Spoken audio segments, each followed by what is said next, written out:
जिलापालଙ୍କ सम्मिलनी कक्षरे जिला दक्षता विकास कमिटी बैठक अनुष्ठित।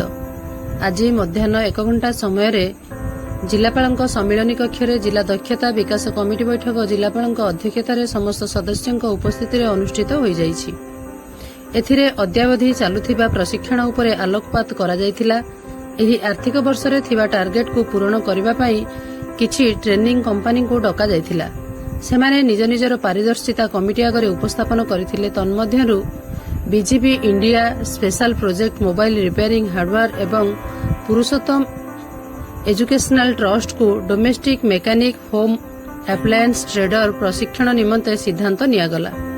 एतत् व्यतीत जिला नियुक्ति मेला एही मास 25-26 रे टाउन हॉल रे एवं भैरवी डिग्री कॉलेज रे अनुष्ठित हेबो। यह किपरि सफलतार सह संपन्न हेबो एक कमिटी माध्यम एक खसड़ा प्रस्तुत करागला। शेषरे जिला दक्षता तथा नियोजन अधिकारी अजय कुमार दास समस्त को धन्यवाद अर्पण करथिले।